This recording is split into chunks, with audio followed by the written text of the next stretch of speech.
अस्सलाम वालेकुम नाजरीन, एक नए व्लॉग के साथ आपकी खिदमत में हाजिर है। नाजरीन, आज की वीडियो में हम डिस्कस करेंगे कि किस तरह इस्टेब्लिशमेंट को एक दफ़ा फिर सबकी का सामना करना पड़ रहा है और अब की बार एक रिटायर्ड जज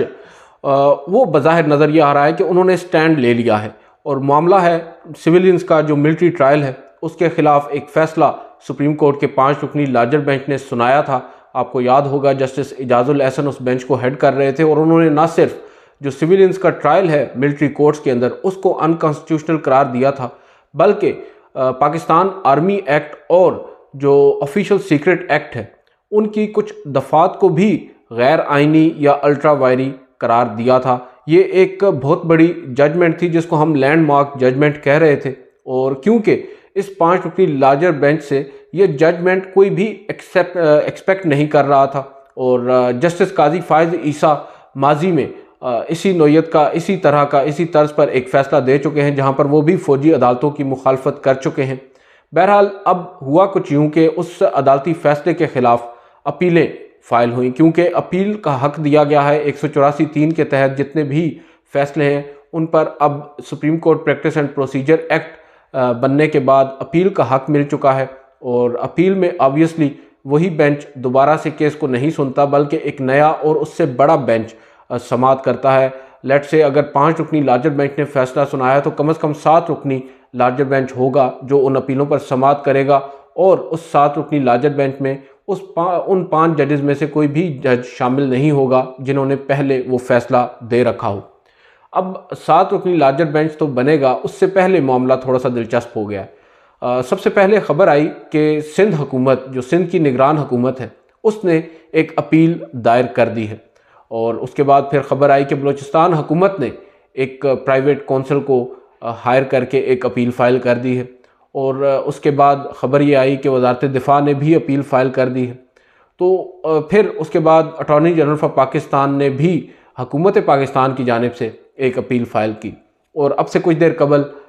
मैं जो आपको वीडियो कर रहा हूँ अब मैं बता दूँ, एक ख़बर यह है कि वज़ारत दाखिला ने भी एक इब्तदाई अपील फ़ाइल की है। उन्होंने 2 हफ़्तों का मज़ीद वक्त मांगा है। 2 हफ़्तों में वो अपनी जो डिटेल्ड पिटीशन है, डिटेल जो अपील है अगेंस्ट दैट डिसीजन, वो फ़ाइल करेंगे। बहरहाल ये मामला है और अब इसमें दिलचस्प किस्सा कुछ यूँ है या इसमें ट्विस्ट कुछ यूँ आया कि सिंध हुकूमत की जानिब से जो पिटीशन या जो अपील हम सहाफ़ियों को जो सुप्रीम कोर्ट को कवर करते हैं उनको दी गई और ऑब्वियसली जब वकला साहिबान इस तरह की कोई पिटीशन हमें देते हैं तो वो तभी दी जाती है जब वो फ़ाइल हो चुकी होती है या फ़ाइल होने जा रही होती है और हमने उसको एज़ इट इज़ रिपोर्ट कर दिया। बाद अज़ा मालूम ये हुआ कि सिंध की जो इस वक्त निगरान हुकूमत है वो इससे नाबल्द थी, उनको बिल्कुल ही मालूम नहीं था इस अपील के बारे में। और जो निगरान वज़ीर आला सिंध हैं जस्टिस रिटायर्ड मकबूल बाकर, जो हाल ही में सुप्रीम कोर्ट ऑफ पाकिस्तान से रिटायर हुए कुछ अर्सा कबल, वो आजकल निगरान वज़ीर आला हैं। उन्होंने बताया यह जा रहा है कि एडवोकेट जनरल सिंध से ये सवाल पूछा कि कौन सी अपील फ़ाइल की जा रही है या कर दी गई है, हमें तो मालूम नहीं है, ना ही मैंने बतौर वज़ीर आला कोई फ़ैसला किया है, ना ही काबीना ने इस पर कोई मुशावरत की है और ये अपील कौन और कैसे फ़ाइल कर रहा है उस पर उन्होंने एक एक्सप्लेनेशन मांगी जो एडवोकेट जनरल ऑफिस है सिंध का उससे, क्योंकि जो भी सरकार की जानिब से लीगल प्लेटफॉर्म्स पर या लीगल सतह पर कोई भी काम होता है वो एडवोकेट जनरल ऑफिस से होता है, जिनको हम सरकारी वकला भी कहते हैं। एडवोकेट जनरल जो सिंध हैं उन्होंने जवाब दिया वज़ीर आला सिंध को और बताया कि इस वक्त तक कोई भी अपील ना फाइल की गई है, ना ही ऐसा कोई इरादा है या डिसीजन किया गया है। कुछ लोग ये बता रहे हैं कि क्योंकि अब अगर मुद्दे पर आएँ, मुद्दा कुछ यूँ है कि जो इस्टेब्लिशमेंट है बज़ाहिर नज़र ये आता है कि वो एक फुल फोर्स के साथ सुप्रीम कोर्ट में जाना चाहती है against that 5 member bench decision या जजमेंट जो जस्टिस इजाजुल एहसन की सरबराही में 5 रुकनी लार्जर बेंच ने दिया था फ़ौजी अदालतों के ख़िलाफ़। और अब इस्टेब्लिशमेंट जो मौजूदा हमारी है, जिसको हम फुलाम में फ़ौज कहते हैं या हमारी ISI है या मुख्तलिफ जो लोग हैं, जो ज़िम्मेदारान हैं, जो ताकतवर लोग हैं, उन्होंने शायद ये इरादा किया कि हम अब फुल फोर्स के साथ सुप्रीम कोर्ट में जाएंगे। इसीलिए पहले ये फ़ैसला हुआ कि वज़ारत दिफ़ा अपील फ़ाइल करेगी, वज़ारत दाखिला भी अपील फ़ाइल करेगी और फिर जब वजारत दिफा और वजारत दाखिला भी अपील फायर कर रहे हैं, तो उसके बाद हुकूमत की जानिब से एक अलग से अपील दायर करना का कोई जवाज़ बनता नहीं है, क्योंकि वजारत दिफा हो या वजारत दाखिला वो भी हुकूमत ही होते हैं। बावजूद इसके अटॉर्नी जनरल ऑफिस की जानिब से एक अलग से अपील फाइल की गई और उसके बाद फिर तमाम सूबों की जानिब से ये आप कह सकते हैं कि पैगाम दिया गया कि तमाम जो सूबे हैं वो भी इस फैसले पर नाला हैं और वो भी चाहते हैं कि ये जो फ़ैसला है ये रिवर्स हो, ये गलत फ़ैसला है और जो सिविलियंस का मिलिट्री ट्रायल है वो हो सकता है। बिलखसूस जो बैकग्राउंड है वो 9 मई का वाक़या है। उस पर तमाम सूबों ने बज़ाहिर नज़र यही आ रहा है कि उन्होंने तो जो उनको हिदायत मिली वो उन्होंने उन पर अमल कर दिया और उनको शायद उस पर एतराज़ नहीं है। हो सकता है उन्होंने अपने तौर पर यह फ़ैसला किया हो, जो कि लाइकली नहीं है। अदरवाइज़ जहाँ तक बात है सिंध हुकूमत की, तो सिंध में जो इस वक्त वज़ीर आला बैठे हैं वो हैं जस्टिस रिटायर्ड मकबूल बाक़िर, जो कि बड़े अपराइट जज हैं और बड़ी अच्छी शोहरत के हामिल जज हैं और हमेशा से उनका एक मतमय नज़र रहा है, उनकी एक सोच रही है और वो कभी भी फ़ौजी अदालतों के हामी नहीं रहे। शायद यही वजह है हमारी इतलात के मुताबिक कि निगरान वज़ीर आला सिंध जस्टिस रिटायर्ड मकबूल बाक़िर ने अपने हुकूमत या अपनी जो लीगल टीम है उसको इस फैसले के ख़िलाफ़ अपील दायर करने से वक्ती तौर पर रोक दिया है। कुछ लोग ये बता रहे हैं कि वो इस वक्त इस्लामाबाद में हैं और शायद वापस जा रहे हैं या पहुँच चुके हों सिंध में, कराची में, और उसके बाद हतमी फ़ैसला किया जाए। मगर बज़ाहिर नज़र ये आ रहा है कि एक रिटायर्ड जज ने अब इस्टेब्लिशमेंट को ये बताया है कि हर चीज़ आपके कहने पर नहीं होगी और अगर ये अपील, क्योंकि हमारी जानिब से भी ये बात हुई, बहुत से साफ़ियों ने ये बात की कि अगर जस्टिस मकबूल बाक़िर बतौर वज़ीर आला भी इस तरह अपील फाइल कर रहे हैं एक अदालती फ़ैसले के ख़िलाफ़, जो कि मोस्टली जजेस निजी महफ़िलों में मानते हैं कि बड़ा उम्दा फ़ैसला है, तो फिर फ़र्क नहीं रह जाता किसी आम निगरान सेटअप में और एक रिटायर्ड सुप्रीम कोर्ट के जज में। तो उस पर अब उनका एक रिएक्शन आया है, बड़ा स्ट्रॉन्ग रिएक्शन आया और ये काफ़ी खुशाइंद है। कम से कम कुछ सेन वॉइसेस मौजूद हैं, क्योंकि ये जो फ़ैसला है ये फ़ैसला कोई आम फ़ैसला नहीं है। इस वक्त जो मौजूदा सूरत हाल है पाकिस्तान में,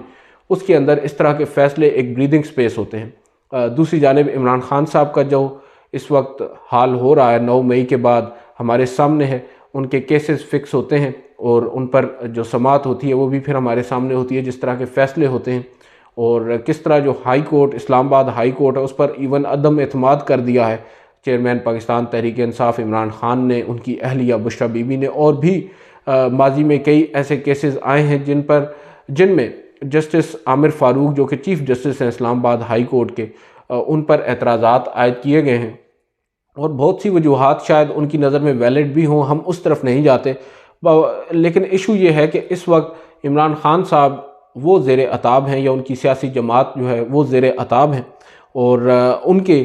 मुख्तलिफ़ केसेस जो हैं वो समाअत के लिए मुकर्रर नहीं हो रहे और ये एक बहुत बड़ा क्वेश्चन मार्क है। इसी दौरान एक केस, एक आप कह सकते हैं कि ताज़ा हवा का झोंके की सूरत में हमने देखा साइफ़र केस में, जो इमरान खान साहब की ज़मानत की दरख्वास्त है और उसके साथ साथ जो फ़र्द जुर्म उन पर आयद की गई है, उनकी ये 2 दरख्वास्तें समाअत के लिए मुकर्रर की गई हैं 22 नवंबर को और बेंच बड़ा इंटरेस्टिंग है। अब यहाँ पर मैं साइफ़र का मामला लेकर आ रहा हूँ, आप कहेंगे अभी बात हो रही थी फ़ौजी अदालतों की, इसका एक लिंक है। जो 2 फाजिल जजेस हैं इस 3 रुकनी बेंच में जिन्होंने साइफ़र केस में इमरान खान साहब की दरख्वास्त ज़मानत पर समाअत करना है, उनमें 2 जजेस ऐसे हैं जिन्होंने हाल ही में फ़ौजी अदालतों में जो सिविलियंस का ट्रायल है उसको गैर आइनी करार दिया है। 3 रुकनी बेंच आपको मालूम है, जस्टिस सरदार तारिक मसूद उसको हेड कर रहे हैं, जस्टिस याया अफरीदी और जस्टिस आयशा मलिक। ये तीनों ही एक, इनके बारे में आप कह सकते हैं कि ये बेंच ऐसा है कि इसको आप कभी भी अंदाज़ा नहीं लगा सकते कि फ़ैसला क्या होगा। हमसे बहुत से लोगों ने पूछा है कि क्या फ़ैसला आप मुतवक्के हैं, क्या हो सकता है, तो हमने उन्हें यही कहा है कि बड़ा ही अनप्रिडिक्टेबल सा बेंच है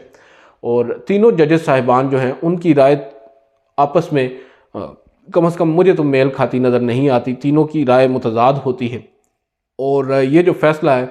ये जो केस है, इसमें अब पता चलेगा कि किसकी जो ओपिनियन है वो बाकियों पर सबकत लेती है और बाकी 2 जजेस या उनमें से कम एक जज एक उस जज के साथ कायल होते हैं और फिर फ़ैसला आता है। अब देखें, जस्टिस याया अफरीदी हों या जस्टिस आयशा मलिक हों, ये 2 ऐसे जजेस हैं जिन्होंने फ़ौजी अदालतों में सिविलियंस के ट्रायल को भी गैर आइनी करार दिया। ये उस 5 रुकनी लार्जर बेंच का हिस्सा थे और अब ये जो मुकदमा साइफ़र केस का इमरान खान साहब के ख़िलाफ़ दरख्वास्त ज़मानत का जो लगा है,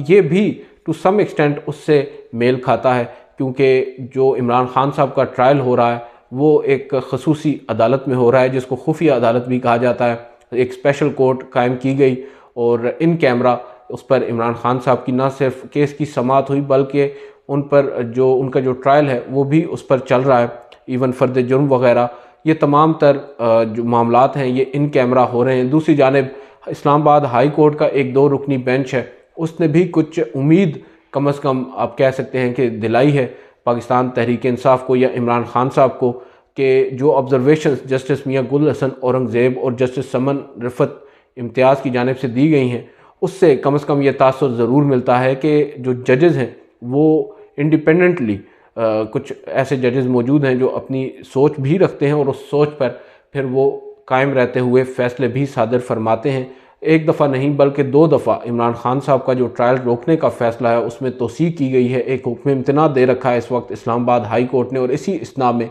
जो सुप्रीम कोर्ट है उसमें ये एक मुकदमा समाअत के लिए मुकर्रर कर दिया गया है। बहुत से लोगों को तवक्कुआत हैं कि इमरान खान साहब को कम अज़ कम साइफ़र केस में हतमी नहीं तो अबूरी रिलीफ ज़रूर मिल जाएगा, मगर दूसरी जानिब इमरान खान साहब का जो इस वक्त सफ़र है वो कठिन ही नज़र आ रहा है। और जो नैब वाला केस है, जो अलकादर ट्रस्ट वाला केस है, उसमें इमरान खान साहब की जो गिरफ़्तारी है वो डाल दी गई है। वो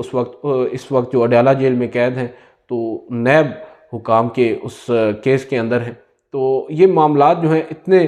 सादा नहीं है कि अगर साइफ़र केस में इमरान खान साहब को लेट से आप कह सकते हैं कि फॉर द आर्ग्यूमेंट से कि इमरान खान साहब को ज़मानत मिल भी जाती है, कबूरी रिलीफ मिल भी जाता है, तो बज़ाहिर उनका बाहर आना तो नज़र नहीं आ रहा। मगर एक चीज़ अब वाज़ेह हो रही है कि अब की बार एक पोलराइजेशन तो हम देख रहे हैं पाकिस्तान में, हमारी जो सोसाइटी है उसमें, उस पोलराइजेशन को हम ना सिर्फ आम शहरियों में या मासेस में देखते हैं, बल्कि वो पोलराइजेशन अब हमारे जो इदारे हैं, जो मुल्क को चलाने वाले इदारे हैं, चाहे वो पार्लिमान हो, चाहे वो फ़ौज हो, चाहे वो अदलिया हो, इवन इंतज़ामिया, तमाम ही पोलराइज्ड टू सम एक्सटेंट मुझे तो नज़र आ रहे हैं। मैं ज़्यादातर अगर बात कर सकता हूँ, जो ज़्यादा मुझे अगर अंदाज़ा है तो वो सुप्रीम कोर्ट ऑफ पाकिस्तान का है या अदलिया का है। किस तरह जो जजेस साहिबान हैं, बदकिस्मती के साथ हम देख रहे हैं कि वो भी काफ़ी ज़्यादा इस पोलराइजेशन का शिकार हो चुके हैं। हर शख्स को, हर जज को अपनी मर्ज़ी का सच सुनना है, अपनी मर्ज़ी का तज्ज़िया सुनना है, और यही वजह है कि अब बेंच बनते ही लोगों को मालूम हो जाता है कि फ़ैसला क्या होगा। और इस तमाम तर पहराए में अगर आप देखें तो जो सूरत हाल है वो थोड़ी थोड़ी हमें तब्दील होती नज़र आ रही है। जो अब फ़ौजी अदालतों में सिविलियंस के ट्रायल के हवाले से आवाज़ आई है सिंध हुकूमत की जानिब से, बेशक सिंबॉलिक होगा, एक सूबे की जानिब से अपील दायर ना होकर कुछ भी नहीं हो सकता, मगर एक चीज़ सामने आती है कि कुछ लोग ऐसे मौजूद हैं जो सिर्फ किसी के कहने पर कुछ नहीं कर देते। यही सवाल मुझे लगता है कि जस्टिस काजी फ़ायज़ ईसा को उठाना चाहिए। वो ये सवाल तो पूछते हैं कि फैज़ाबाद धरना केस के फ़ैसले के ख़िलाफ़ 2019 के मार्च में जो नज़रसानी दरख्वास्तें 9 दायर की गई थी, वो क्यों दायर की गई थी, और अगर की गई थी तो क्या वो कोइंसिडेंटल थी, इत्तफाकी थी, या फिर किसी और की ईमा पर वो की गई थी। तो ये सवाल तो अगर हमारे मोअज़्ज़ज़ चीफ़ जस्टिस काजी फ़ायज़ ईसा पूछ रहे हैं, और जो बड़ा ही एक वैलिड क्वेश्चन है, उस सवाल का जवाब अगर मिल जाए तो बहुत सी जो मुश्किलात हैं वो भी हल हो जाएंगी। मगर क्या ही अच्छा हो कि justice Qazi Faez Isa let's say for the sake of argument, अगर फ़ौजी अदालतों वाला के जो अपीलें हैं उन पर समाअत के लिए एक लार्जर बेंच तश्कील दिया जाता है और जस्टिस काजी फ़ायज़ ईसा उस बेंच को हेड करते हैं, तो क्या ही अच्छा होगा कि काजी फ़ायज़ ईसा साहब यही सवाल जो फैज़ाबाद धरना केस के फ़ैसले के ख़िलाफ़ नज़रसानी अपीलें दरख्वास्तें दायर करने पर उठाया उन्होंने, वो इस फ़ैसले के ख़िलाफ़ जो अपीलें दायर की जा रही हैं, और इसमें उनके ही अपने एक फ़ेलो जज जो रिटायर्ड हो चुके हैं, जस्टिस मकबूल बाक़िर, जो आजकल वज़ीर आला सिंध हैं, वो एक मुख्तलिफ स्टांस ले रहे हैं। तो अगर ये सवाल आज की तारीख़ में जस्टिस काजी फ़ायज़ ईसा पूछते हैं या आइंदा आने वाले चंद दिनों में, तो मुझे लगता है कि उसकी वक़्त भी ज़्यादा होगी, तो उससे चीज़ें थोड़ी सी क्लियर होंगी। इस वक्त एक तासुर पाकिस्तान तहरीक इंसाफ के लोगों में ये पाया जा रहा है कि काजी फ़ायज़ ईसा और इस्टेब्लिशमेंट अगर किसी एक प्लान तरीके से नहीं तो कम अज़ कम नफसियाती तौर पर सेम लेवल पर खड़े हैं। 9 मई के वाक़े के ऊपर जो सोच इस वक्त इस्टेब्लिशमेंट की है और बड़ी सख्त उनकी एक थिंकिंग है, और जो उनकी वो कर रहे हैं इस्टेब्लिशमेंट जो इस वक्त कर रही है पाकिस्तान के अंदर 9 मई के वाक़े के बाद जो उन्होंने एक स्टांस लिया है, बड़ा सख्त स्टांस है। और उस स्टांस पर जस्टिस काजी फ़ाइज़ ईसा की जानिब से कोई आवाज़ नहीं उठाई गई। माजी में यही जस्टिस मकबूल बाकर थे, इनका ही एक बेंच था जब जस्टिस काजी फ़ाइज़ ईसा उस बेंच में मौजूद थे, और उन्होंने हम सहाफ़ियों से कमरा अदालत में खड़े होकर पूछा था कि क्या पाकिस्तान में मीडिया आज़ाद है, और उसके बाद उन्होंने और भी कई चीज़ें पूछी थी जो सियासतदानों के साथ उस वक्त हो रहा था, उस पर उन्होंने सवालात उठाए थे। तो आज भी वही कुछ हो रहा है, शायद कुछ शिद्दत ज़्यादा है। तो अच्छा होगा कि काजी फ़ाइज़ ईसा साहब इस हवाले से भी कुछ सवालात रेज़ करें, क्योंकि बहुत से लोग आज भी कहते हैं कि अगर मतीउल्लाह जान साहब पर हमला हुआ, जो हमला नहीं उनको बल्कि तो अगवा किया गया, और इसी तरह सत्तूर पर हमला हुआ, जस्टिस काजी फ़ाइज़ ईसा ने एक मुस्बत जेस्चर दिया उस घुटन के दौर में, जब हम देख रहे थे कि एक हाइब्रिड रजीम जो है वो बरसरे इक़्तिदार थी, और वो इस वक्त पाकिस्तान के अंदर सब कुछ वही उसके अंडर ही हो रहा था। उस वक्त जस्टिस काजी फ़ाइज़ ईसा उन दोनों अशख़ास के घरों में गए, एक सॉलिडारिटी, एक पैगाम दिया कि कुछ लोग हैं जो आज भी जो डाइसेंट रखने वाले लोग हैं उनका साथ दे रहे हैं, और ये एक बड़ी मुस्बत चीज़ थी। मगर इसके बाद हमने देखा 9 मई का वाक़या हुआ। 9 मई के वाक़े में हमने देखा उसके बाद इमरान रियाज साहब हों या उससे कबल अरशद शरीफ को शहीद किया गया। इसी तरह और भी कई सहाफ़ियों के साथ बड़ा ही बेईमाना किस्म का सलूक किया गया। उस पर काजी फ़ाइज़ ईसा साहब की खामोशी जो है वो बहुत से लोगों को नाराज़ किए बैठी है। बहुत से लोग उस बात पर भी नाला हैं कि क्यों कर जस्टिस काजी फ़ाइज़ ईसा एक जज होते हुए तफरीक कर रहे हैं, तो क्या वो भी कहीं पोलराइजेशन का शिकार तो नहीं। ये कुछ सवालात हैं। बज़ाहिर नज़र आ रहा है कि अब कुछ चीज़ें बेहतरी की तरफ जाएंगी, मगर उसमें वक्त ज़रूर लगेगा। अब देखते हैं, आइंदा आने वाला जो हफ़्ता है वो बड़ा ही इम्पॉर्टेंट है, और उसमें बड़ी जो डेवलपमेंट्स हैं वो भी एक्सपेक्टेड हैं। Let's hope for the best. आज की इस वीडियो से इतना ही, इजाज़त दीजिए। अल्लाह हाफ़िज़।